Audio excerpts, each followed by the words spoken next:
وَكُلًّا وَعَدَ اللَّهُ الْحُسْنَى۔ بڑے انتہائی واجب الاحترام، قابل صد احترام بزرگوں، بھائیوں، نوجوان ساتھیوں، پردہ میں سماعت کرنے والی ماں اور بہنوں، آج رمضان مبارک 1445 ہجری کا پہلا جمعۃ المبارک ہے اور آج 4 رمضان المبارک ہے۔ رمضان مبارک کا ابھی آغاز ہی ہوا ہے، اس لیے بڑا ضروری ہے کہ ہم یہ سمجھ لیں کہ رمضان مبارک جو 11 مہینوں کے بعد آتا ہے، یہ کیا پیغام لے کر کے آتا ہے اور ہمارے اندر کیا تبدیلی رمضان مبارک کے ذریعے سے اللہ کی ذات پیدا کرنا چاہتی ہے، اور کیا تبدیلی کے لیے ہم تیار ہیں یا ہمارے دل کی جو زمین ہے کیا وہ اس تبدیلی کو ایکسیپٹ اور قبول کرنے کے لیے کیا تیار ہے، تاکہ رمضان مبارک جس مقصد کے ساتھ ہماری زندگیوں میں آ رہا ہے وہ مقصد ہم پورا کر سکیں۔ یاد رکھیں کہ جیسے ہی رمضان مبارک شروع ہوتا ہے ہماری ہر ایک چیز کے اندر تبدیلی آنا شروع ہو جاتی ہے۔ کھانے پینے کے اوقات میں تبدیلی ہے، سونے کے اوقات میں تبدیلی ہے، اوقات کار ہمارے تبدیل ہو رہے ہیں، لوگوں کے ساتھ اٹھنا بیٹھنا، میل ملاقات، اس نظام کے اندر بھی تبدیلی آ جاتی ہے۔ لیکن دیکھنا یہ ہے کہ کیا ہمارے رویے میں ہمارے اندر بھی کوئی تبدیلی آتی ہے کہ نہیں آتی۔ ہاں، جو ہمارے اندر تبدیلی آتی ہے تو وہ منفی تبدیلی ہوتی ہے، مزاج کے اندر چڑچڑا پن ہے، نفسیاتی مسائل پیدا ہوتے ہیں، بے جا کا غصہ ہمارے مزاج کا، ہماری طبیعت کا حصہ بن جاتا ہے، اور بات بات پہ لڑائی جھگڑا پر ہم لوگ آمادہ ہونا شروع ہو جاتے ہیں، چھوٹی چھوٹی سی بات پہ ذرا سی تاخیر کے اوپر لڑائی جھگڑے اور بد کلامی شروع ہو جاتی ہے۔ ذرا سا سڑک پہ جا رہے ہیں، کسی نے موٹر سائیکل گاڑی نے بھی تھوڑا سا کراس کر لیا تو ہماری زبان بے لگام ہو جاتی ہے، ہمارا مزاج بے قابو ہو جاتا ہے۔ آپ کا بھی روزہ ہے، جو پاس سے گزرا ہے ہو سکتا ہے اس کا بھی روزہ ہو، تو ہمارے جو مزاج میں تبدیلی آتی ہے وہ بڑی نیگیٹو ہوتی ہے۔ اس کی ایک بنیادی وجہ ہے، وہ جو بنیادی وجہ ہے وہ یہ ہے کہ ہم روزے کو اپروچ کیسے کرتے ہیں۔ اس کے 2 طریقے ہوتے ہیں۔ ایک اپروچ یہ ہوتی ہے کہ ہمارے اوپر ایک چیز لاد دی گئی ہے، اب ایک طرح سے ایک ذمہ داری ہے، ایک بوجھ ہے، اب اس کو ہر حال میں ادا کرنا ہی کرنا ہے یا کرنا پڑے گا، کیونکہ باقی سب لوگوں نے، گھر والوں نے، کولیگز نے، سب نے روزے رکھے ہیں تو اب مجھے بھی روزے سے رہنا ہی پڑے گا۔ اب یہ کیا ہے، یہ اپروچ آپ کی تبدیل ہو رہی ہے کہ آپ مجبوری میں روزہ رکھ رہے ہیں، تو اس کی وجہ سے جو تبدیلی آئے گی آپ کی مزاج میں وہ بھی منفی ہوگی۔ دوسری اپروچ کیا ہے، ذوق کی ہے، شوق کی ہے کہ اس سے اللہ کی محبت حاصل ہوگی اور یہ اللہ کا حکم ہے، اور اس سے میرے اندر باقیہ 11 مہینوں کے لیے ایک بہت بڑا چینج آئے گا اور میرا دل قرآن مجید کی طرف مائل ہوگا، میرا دل مسجد میں لگنا شروع ہوگا اور میرے دل کا قبلہ، میرے دل کا رخ تبدیل ہوگا۔ ذوق اور شوق کے ساتھ جب روزہ رکھا جائے گا تو اس کی وجہ سے مزاج کے اندر مثبت تبدیلی آئے گی۔ تو اس لیے جو کام شوق کے ساتھ ہوتا ہے تو اس سے کام کی کوالٹی بھی بہتر ہوتی ہے اور وہ کام کرنا بھی آسان ہوتا ہے، اور بعینی ہی وہ مقام کہ جس جگہ پر اللہ جل شانہ نے روزوں کا حکم جاری فرمایا ہے، سورۃ البقرہ کے اندر تو خطبہ صدر میں جو آیا میں نے آپ کے سامنے رکھی، یا ایھا الذین آمنوا، اے ایمان والو، اللہ نے خطاب یا ایھا الناس سے نہیں کیا، اس میں سارے انسان شامل ہو جاتے، اللہ نے فرمایا یا ایھا الذین آمنو، ایمان والے اس لیے کہا ہے کہ اس کے بعد کا جو حکم آ رہا ہے وہ بڑا مشقت والا ہے، اس کو بیئر کرنا، اس کو برداشت کرنا بڑا چیلنج ہے. تو ایمان والے کہا، گویا کہ یوں کہا اے میرے پیارو، اے مجھے ماننے والو، اے میرے بندو. یہ انداز تخاطب سے محبت جھلک رہی ہے تاکہ متوجہ ہوا جائے اور اس کے بعد والا کام مشکل بھی ہو تو سننے میں آسان لگنا شروع ہو جائے.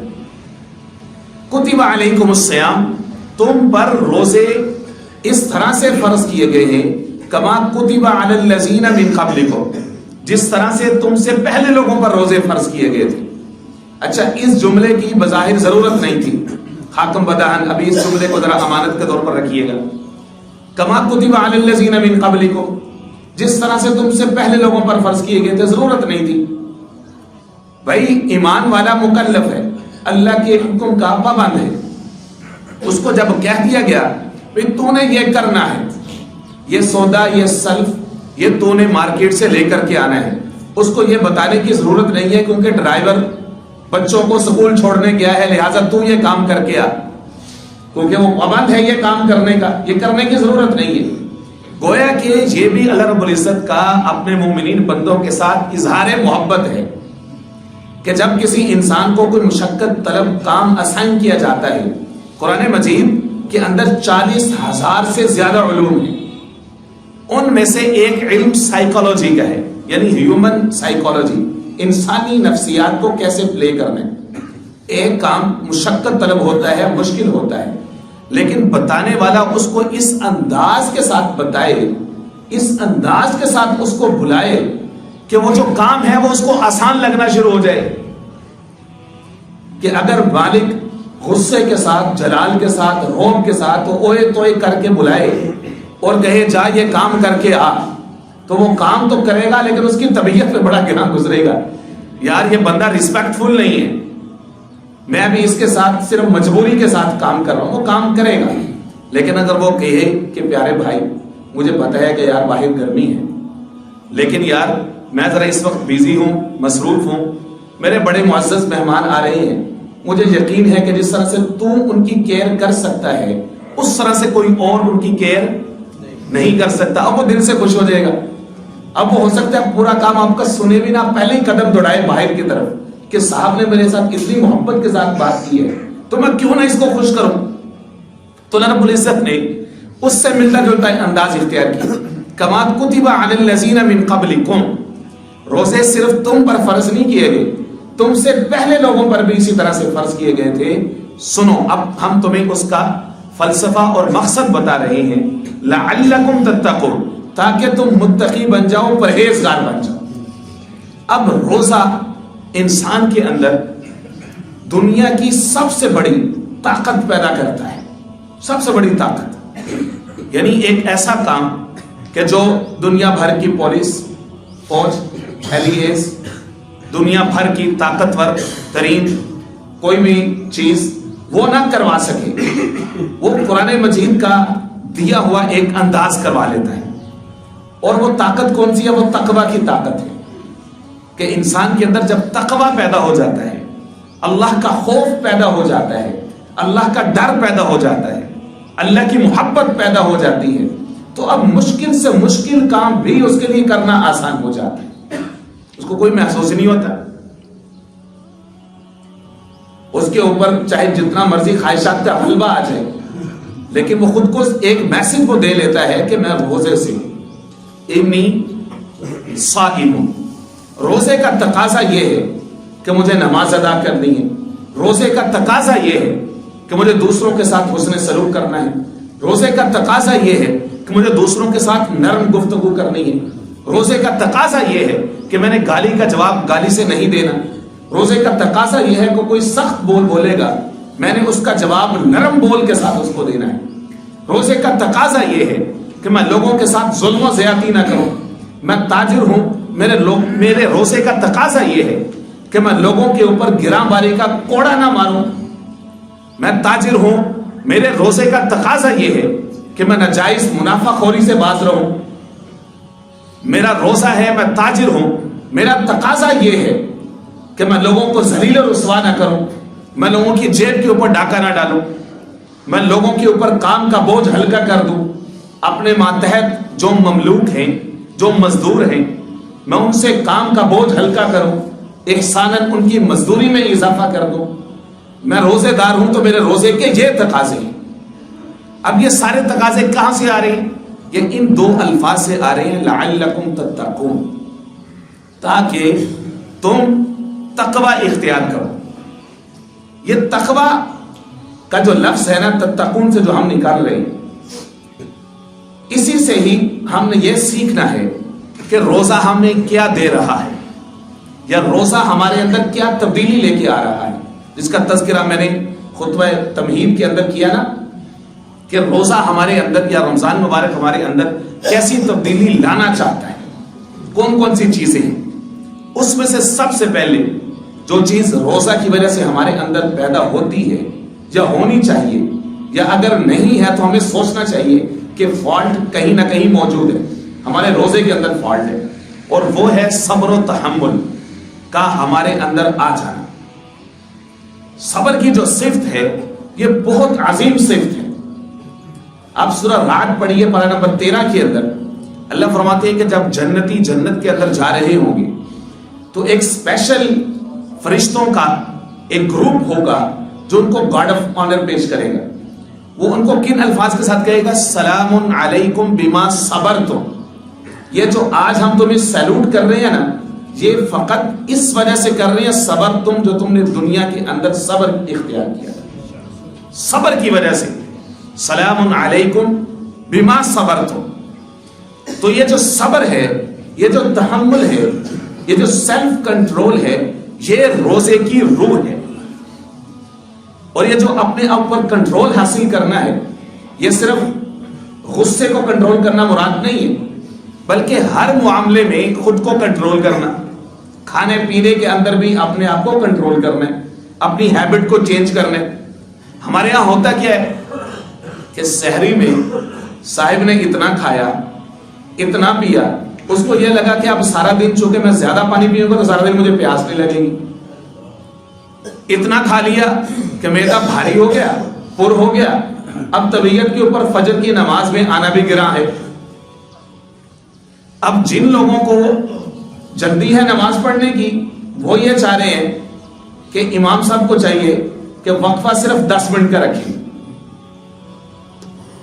تاکہ ہم نماز پڑھیں اور آرام کریں۔ اور جن کا معدہ بھاری ہے، جن کے اوپر نیند کا غلبہ ہے، اب ان کے اوپر ایک ایک منٹ گنا گزرتا ہے، ان کو وہ ساری رعایتیں یاد آ جاتی ہیں کہ یار نماز تو گھر میں بھی ہو ہی جائے گی نا، ایک فرض کا ثواب 70 کے برابر تو ہے، تو وہ گھر میں پڑھ لیتا ہوں، میں جلدی سے سو جاتا ہوں۔ افطاری میں زیادہ کھانے کا اثر کیا ہوتا ہے کہ اب قیام اللیل میں مسئلہ ہے، تراویح کے اندر مسئلہ ہے، اور یار تراویح وہ قیام اللیل ہے، نفل ہی ہے نا یار، کوئی بات نہیں، نفل ہے، اتنی ساری نیکیاں تو کر رہے ہیں، سارا دن روزہ بھی تو رکھا تھا، اب تھکاوٹ ہے، اور یار اللہ اتنا سخت بھی نہیں ہے، وہ تو بڑا رحیم و غفور ہے، وہ بڑا کریم ہے، بس ٹھیک ہے یار روزہ ہے، روزہ تو رکھا ہے نا سارا دن۔ کم خوری جو ہے، کم خوری، یہ علماء، اتقیاء، صلحاء، نجبا، اولیاء کا ہمیشہ سے وتیرہ رہا ہے، کم خوری۔ جو بسیار خوری ہے، یہ باقاعدہ انسان کے اندر بیماریوں کو جنم دینے کا سبب ہوتی ہے۔ اطباء ہزار سال سے، یعنی اسلام کے جو روزے فرض ہوئے ہیں اس اعلان سے قبل سے، دنیا کے مختلف خطوں میں، مختلف زمانوں میں اطباء اپنے فالوورز کو ہمیشہ سے قلت طعام کی دعوت دیتے رہے ہیں کہ بھائی بیماریوں سے بچنا ہے تو کم کھاؤ، یعنی جو بسیار خوری ہے اس سے تمہارے اندر بیماریاں آ جائیں گی۔ جو بھوک ہے یہ کئی ساری بیماریوں کا علاج ہے اطباء کے مطابق۔ قدیم سائنس کو چھوڑیے، جدید سائنس، جدید زمانے کے اندر دنیا کے مختلف خطوں کے اندر جو نان مسلمز ہیں وہ روزہ رکھتے ہیں فقط اس وجہ سے کہ اس کے طبی فوائد بہت زیادہ ہیں،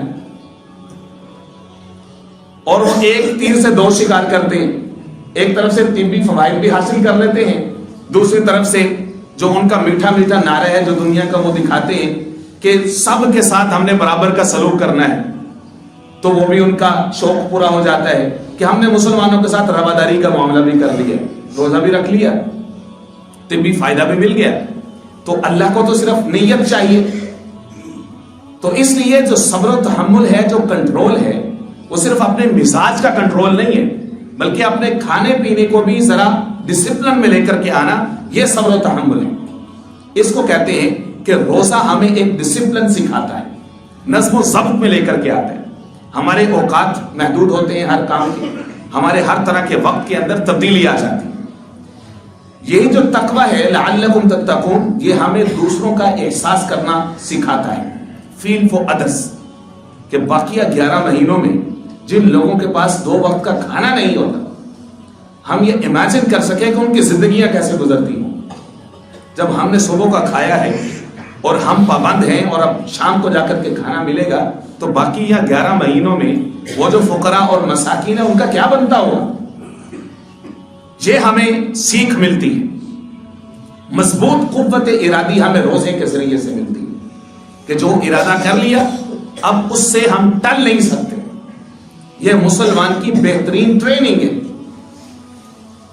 اور یہ عبادت روزے کی, یہ اللہ رب العزت نے دی ہی مسلمان کو اس لیے ہے کہ اس کے لیے زندگی کے ہر لمحے میں مختلف چیلنجز ہیں. یہ ان کو ٹیچ کرتا ہے how to make right choice, کہ آپ کے پاس 2 چوائسز ہوں تو آپ نے درست انتخاب کیسے کرنا ہے کسی چیز کا. کہ سارا دن آپ کے پاس کھانے کی چیزیں پڑی ہوئی ہیں, پینے کا سامان پڑا ہوا ہے, آپ کی فریج لدی ہوئی ہے, آپ کو کوئی دیکھ نہیں رہا, کوئی آپ کو روکنے والا نہیں ہے, لیکن اس کے باوجود آپ کی اور اللہ کے درمیان ایک کمٹمنٹ ہے. اس کمٹمنٹ کو آپ پاس کر رہے ہیں کہ اب میں نے اس کا پاسداری کرنی ہے, لحاظ رکھنا ہے. یہ تقویٰ کی اسپرٹ ہے اور تقویٰ کی سینس ہے. اب میں آپ کے سامنے رمضان مبارک کے کچھ معمولات رکھ دیتا ہوں کہ رمضان مبارک میں ہمیں کیا چیزیں کرنی چاہیے. سب سے پہلے تو ہمیں رمضان مبارک کی عظمت کا ادراک ہونا چاہیے, ہمارے دل میں رمضان مبارک کا احترام ہونا چاہیے, اور ہمارا دل اظہار تشکر کے ساتھ معمور ہونا چاہیے کہ اللہ کی ذات نے کتنا بڑا ہمیں موقع دے دیا ہے. اللہ والے یہ فرماتے ہیں کہ بھئی ایسے سمجھو کہ جو رجب کا مہینہ ہے اس کے اندر آپ نے بیج لگایا تھا, جو شعبان کا مہینہ ہے اس میں آپ نے پانی دیا تھا, اور جو رمضان مبارک ہے اس میں کھیتی اور فصل پک کے تیار ہو چکی ہے, اب نیکیوں کی فصل بہار کو کاٹنے کا مہینہ ہے.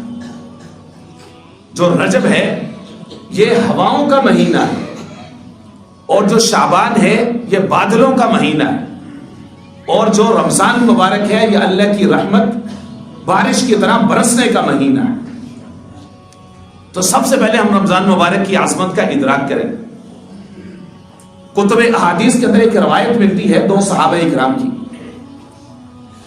کہ ایک صحابی ایک غزوہ کے اندر شہید ہو گئے, اور جو ان کے دوسرے دوست تھے وہ 1 سال کے بعد ان کا انتقال ہوا. تو ایک صحابی نے خواب میں دیکھا ان دونوں دوستوں کو کہ جو بعد والے ہیں وہ جنت میں پہلے داخل ہوئے. حضور پاک علیہ الصلوۃ والسلام سے اپنا خواب عرض کیا اور سوال پوچھا, یا رسول اللہ جو بعد والے ہیں وہ جنت میں پہلے کیسے داخل ہو سکتے؟ پہلے والے نے جہاد کیا, شہید ہوئے, شہید کا تو بڑا مقام ہوتا ہے. حضور پاک علیہ الصلوۃ والسلام نے فرمایا کیا بعد والے کو 1 رمضان اضافی نہیں ملا تھا؟ صلی واجتہد, اس نے اس میں نمازیں بھی پڑھی ہوں گی, روزے بھی رکھے ہوں گے, جہد بھی کیا ہوگا, مشقت بھی اٹھائی ہوگی, تلاوت قرآن مجید بھی کیا ہوگا, تو اس کی نیکیاں اس سے کہیں زیادہ بڑھ گئی. تو ہمیں اپنی زندگی کا ایک ایک سانس کو قیمتی بنانا ہے کہ ہر ایک جو نیکی کا لمحہ ہے کوئی بھی ضائع نہ ہو. نیکی کو کبھی بھی چھوٹا سمجھ کر کے اس کو ترک نہ کریں, گناہ کو کبھی چھوٹا سمجھ کر کے اس کا ارتکاب نہ کریں. تو پہلا یہ. دوسرا کام جو کرنا ہے وہ یہ ہے کہ سابقہ گناہوں سے توبہ کرنی. صوفیاء اکرام کے ہاں 2 ٹرمز یوز ہوتی ہیں اس کے لیے, ایک ہوتی ہے تخلیہ, ایک ہوتی ہے تحلیہ. آسان کرو اس کو. تخلیہ خلا سے, پہلے اپنے دل کی زمین کو صاف کرنا ہے, گناہوں کے جو کانٹے ہیں, جو جھاڑیاں ہیں, ان سب کے اوپر ہل چلانا ہے, اس سب کو صاف کرنا ہے, اپنے دل کی زمین کو نرم کرنا ہے, اس کے بعد پھر رمضان مبارک کا استقبال کرنا ہے. اس میں آپ نے روزوں کی صورت میں نیکیوں کا بیج لگانا ہے. اس کے اندر آپ نے تلاوت قرآن مجید کے ذریعے سے پھل پھول اگانے. اس کو کہتے ہیں تحلیہ. تحلیہ حلیت انسیہ، زیور کو کہتے ہیں. گویا کہ اب آپ نے اپنے آپ کو مزین کرنا ہے رمضان مبارک کے اندر. یہ کب ہوگا؟ جب پچھلا کھاتا صاف کر کے آئیں گے، تخلیہ کر کے آئیں گے اور گناہوں سے توبہ کر کے آئیں گے. نہ کہیں جہاں میں اما ملی، جو اما ملی تو کہاں ملی، میرے جرم خانہ خراب کو تیرے عفو بندہ نواز میں، تو بچا بچا کے نہ رکھ اسے، تیرا آئینہ ہے وہ آئینہ، جو شکستہ ہو تو عزیز تر ہے نگاہ آئینہ ساز. نہ کہیں جہاں میں اما ملی، باز آ ہر آنچ ہستی باز آ، وا فاسقو وا فاجرو وا بت پرستی باز آ. این درگاہ ماں درگاہ نو امیدی نیست، صد بار گر توبہ شکستی باز آ. یہ رب رحمان کا، رب غفور کا، رب غفار کا، رب کریم کا در ہے. تو اپنے گناہوں کی معافی مانگ کے داخل ہوئیے رمضان مبارک کے اندر. اور تیسرے نمبر پر تکبیر اولیٰ کی پابندی کیجیے. تکبیر اولیٰ کی پابندی کی کوشش کیجیے. رمضان مبارک کے اندر ٹریننگ ہو گئی تو باقیہ 11 مہینوں میں نماز با جماعت ادا کرنا آسان ہو جائے گا.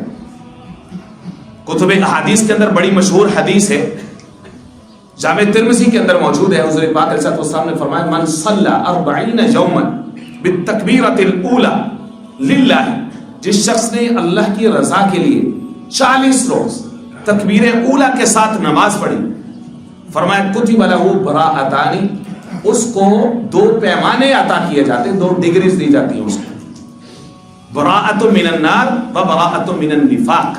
نمبر 1 کہ اس کو جہنم سے چھٹکارا ملتا ہے، یہ تو آخرت کا معاملہ ہے. فرمایا دنیا کے اندر اللہ اس کو منافقین کی فہرست سے نکال کر مومنین کی فہرست میں داخل فرمائے. تو یہ رمضان مبارک موقع ہے کہ ہم نماز با جماعت اور پھر تکبیر اولیٰ کے ساتھ ادا کریں. اس سے اگلا جو ہم نے کام کرنا ہے 4تھے نمبر پر، وہ یہ ہے کہ روزے کے مسائل سیکھیں. کئی سارے لوگ ایسے ہوتے ہیں جو باقیہ دنوں کی طرح اپنی ڈے روٹین میں چل رہے ہوتے ہیں، کہیں پہ بیٹھے ہوئے ہیں، تنکا اٹھا کے گھاس کا کوئی تنکا اٹھا کے منہ میں ڈال لیا، اپنا کپڑا منہ میں ڈال کے چوسنا شروع کر دیا. مختلف انداز ہیں. تو رمضان مبارک اور روزہ تو آپ کی زندگی میں تبدیلی لے کے آ رہے ہیں. چھوٹے چھوٹے کام سے بھی آپ نے احتیاط اور اجتناب کرنا ہے کہ کہیں اس سے روزے کی سپیرٹ وہ ڈیڈ نہ ہو جائے، اس کی روح نہ مر جائے. اس کے مسائل کو سیکھیں. 5واں کام یہ ہے کہ اپنے دلوں کو صاف کرنا ہے اندر سے.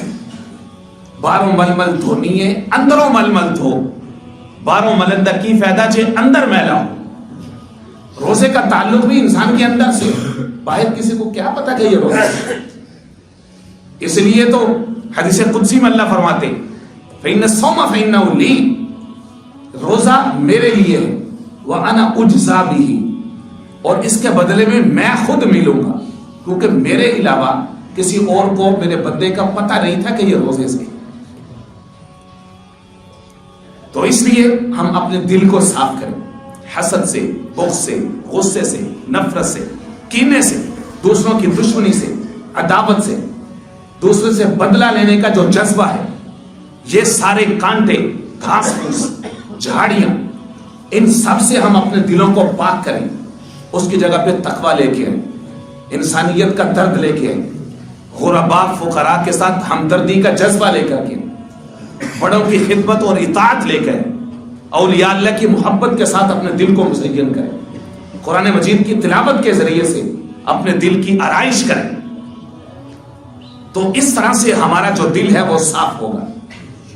بے صبری، ناشکری، وہ جذبات کاٹ کے پھینک دیں. اس کی جگہ پہ صبر اور شکر کی صفات عالیہ کو اپنے دل کے اندر جگہ دیجیے. یہ ہے دل کی صفائی. 6واں کام جو ہم کر سکتے وہ ہے دعاؤں کا معمول. لمبی لمبی دعاؤں کا معمول بنانا چاہیے. دعا میں دل کب لگتا ہے؟ کم از کم 3 سے 5 منٹ. یہ مجھ ناچیز کا، مجھ گناہگار کا ذاتی تجربہ ہے. آپ حضرات کا تجربہ اس سے ڈیفرنٹ ہو سکتا ہے. پہلے 1 منٹ تو دعا میں دل ہی نہیں لگتا. پتہ نہیں کوئی ایسی چیز ہوتی ہے اندر جو انسان کو بھگاتی ہے. خیالات کا میں کہتا ہوں بمباری ہوتی ہے, فلاں چیز بھی کرنی ہے, فلاں کام بھی کرنا ہے, فلاں چیز بھی کرنی ہے. شیطان ہے نا وہ بڑا ٹیلنٹڈ ہے, ہر بندے کو اس کے لحاظ سے گمراہ کرتا ہے. نیک آدمی کو کسی نیکی ہی کی ترغیب دے کے کسی بڑی نیکی سے اس کو دور کرے. اس کو کہے گا ابھی تمہیں سودا صرف لے کر آنا ہے روزے داروں کے لیے, وہ بھی تو کام ہے, دعا کو ختم کرنا, وہ تلاوت بھی تو کرنی ہے, وہ ذکر بھی تو کرنا ہے, وہ فلاں کام بھی تو کرنا ہے. دعا میں وہ دل لگنے نہیں دیتا. اور اللہ کو بندے پر سب سے زیادہ پیار ہی دعا میں آتا ہے. سنن ابن ماجہ کی حدیث پاک ہے, جناب سلمان رضی اللہ تعالیٰ عنہ فرماتے ہیں کہ حضور پاک علیہ السلام نے فرمایا کہ ان اللہ حی کریم, لوگوں تمہارا رب زندہ ہے, کریم ہے, یستحی من عبدہ ان یرفع الیہ یدیہ, تمہارا رب شرم محسوس کرتا ہے کہ اس کا بندہ اس کی طرف ہاتھ پھیلائے, فیردہما صفرا, اور ان کو خالی لوٹا دے. نہیں ہو سکتا. مسئلہ کیا ہے؟ مسئلہ یہ ہے کہ دل سے دعا ہوتی نہیں. مسئلہ یہ ہے کہ ہاتھ پھیلائے جاتے ہیں, دل اللہ کے لیے نہیں پھیلایا جاتا, دل بند ہے. اور حضور پاک علیہ السلام نے فرمایا ان اللہ لا يقبل عن قلب اللہ, اللہ غافل دل کی دعا کو قبول نہیں کرتے. حجاج بن یوسف تھا نا, بادشاہ تھا, بادشاہوں کا اپنے ایک مزاج ہوتا ہے, ان کے اپنے برکس ہوتے ہیں. وہ طواف کر رہا تھا تو وہاں پہ ایک بندہ رو رہا تھا, چیخ رہا تھا. تو بادشاہ کا مزاج بڑا نازک ہوتا ہے, اس سے برداشت نہیں, اس نے اپنے ہرکاروں کو اس کو پکڑ کے رہا, اس کو کیا پرابلم ہے, اس کو پتہ نہیں ہے کہ ہم لوگ طواف کر رہے ہیں اور یہ روئی جا رہا ہے اونچی اونچی, پکڑ کے رہا اس کو. وہ آیا تو اس کی زبان بادشاہ نہیں جانتا, اس نے پوچھا کیا پرابلم ہے. ترجمان نے بتایا کہ یہ کہہ رہا ہے کہ میری آنکھیں چلی گئی ہیں اور میں اللہ سے دعا کر رہا ہوں کہ میری نظر جو ہے وہ واپس آ جائے. بادشاہ نے کہا کب سے دعا کر رہے ہیں؟ کہنے لگے کہ 1 مہینے سے آیا ہوا یہ ادھر, 1 مہینے سے. بادشاہ نے کہا اچھا 1 مہینے سے تیری دعا قبول نہیں, میں اپنے طواف کے چکر پورے کر رہا ہوں, اگر اس دوران تیری نظر واپس نہ آئی تو تیرا سر قلم کر دوں. اس نے 7 چکر پورے کیے تو آ کر کے پوچھا وہ بندہ کی طرح, کہتا جی آپ کا 7واں چکر پورا نہیں ہوا تھا کہ اللہ نے اس کی نظر لوٹا دی, کیونکہ وہ دعا یہ کر رہا تھا کہ اللہ پہلے تو میری نظر نہیں تھی, اب تو میری جان بھی جا رہی ہے, اللہ میری نظر واپس کر دے. تو جو دعا دل سے نکلتی ہے وہ اثر رکھتی ہے. ہم لوگ شکوہ کرتے ہیں دعائیں قبول نہیں ہوتی. سب سے بڑا پرابلم ہمارے اندر ہے, ہمارا اپنا سافٹ ویئر اپ ڈیٹ ہونے والا ہے. ہمارے دل غافل ہیں, وہ اندھے ہیں, وہ اندھیرے میں ہیں, ان کے اوپر گناہوں کی کالک ہے. ہم نے ہاتھ تو کھولے, دل نہیں کھولا اللہ کے سامنے. دلوں کے اندر ہم نے کئی ساری الجھنیں پال رکھی ہیں. لوگوں کے لیے نفرت بھی اس کے اندر موجود ہے, لوگوں کے لیے دشمنی بھی اس کے اندر موجود ہے, حسد کا جذبہ بھی موجود ہے, کسی کے نعمت چھن جانے کی تمنا بھی موجود ہے, جذبہ انتقام بھی موجود ہے. اور ہاتھ ہم نے اللہ کے سامنے پھیلائے ہوئے, اللہ ہماری دعا کو قبول کر لے. اللہ کے بندوں کے لیے تو بد دعا لے کے دل میں, اور اپنے لیے خیر مانگ رہے. کیسا تضاد ہے یار تیرا. یہ خیال استو محال استو جنو, خیال ہے پاگل پن ہے یہ نیرا. تو اس لیے میرے دوستو رمضان مبارک کے مقدس مہینے میں ہم دعاؤں کا اہتمام کریں. اور جو میری فہرست میں جو اگلی چیز ہے کہنے کی, وہ یہ ہے کہ جو لوگ صاحب ثروت ہیں, جن کو اللہ رب العزت نے وسائل دے رکھے, وہ کوشش کریں کہ اس کے اندر عمرہ ادا کریں. عمرہ ادا کریں. میں اس کے اوپر آپ کو 2 حدیث سنا رہا ہوں. پہلی حدیث تو یہ ہے, سنن ابن ماجہ کی حدیث ہے. اس کے اندر حضور پاک علیہ السلام نے فرمایا عمرۃ فی رمضان تعدل حجہ, رمضان مبارک کا جو عمرہ ہوتا ہے وہ حج کے برابر ہوتا ہے. اللہ ہم سب کو وہاں کی ٹھنڈی بہاریں نصیب فرمائے. روزہ ہو اور خانہ کعبہ کی جھالیاں ہوں, روزہ ہو اور طواف ہو رہا ہو, روزہ ہو اور وہاں کی تکبیر اولا ہو, تو یار کیا بات ہے, اس سے بڑی کوئی خوش قسمتی نہیں ہو سکتی.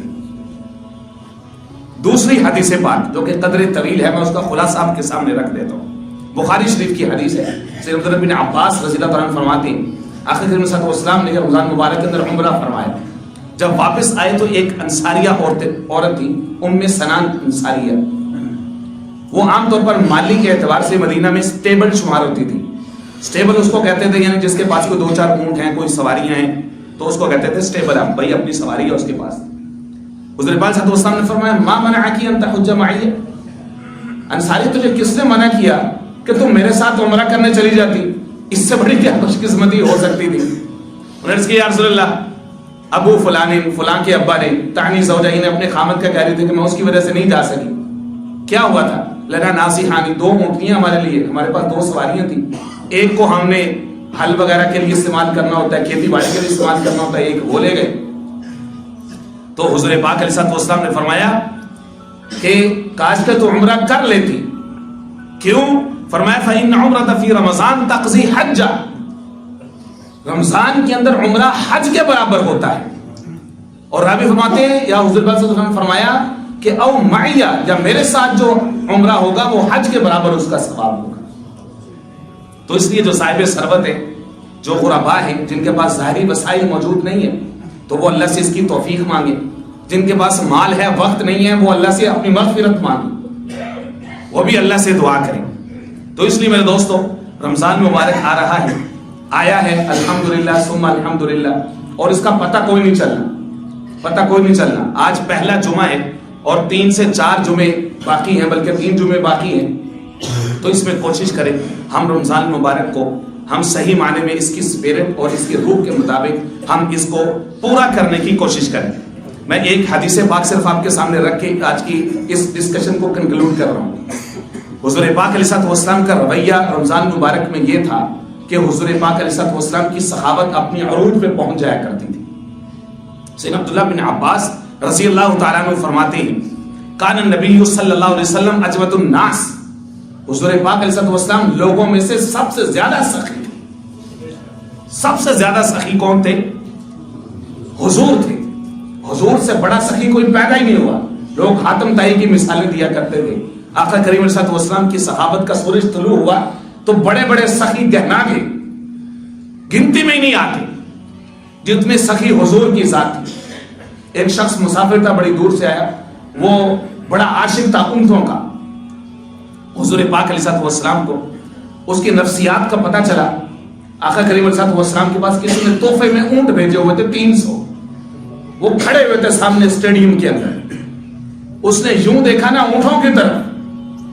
حضور سے بڑا تو اپنی امتی کا مزاج شناس تو کوئی نہیں ہو سکتا. اس کے دیکھنے سے حضور پہچان گئے.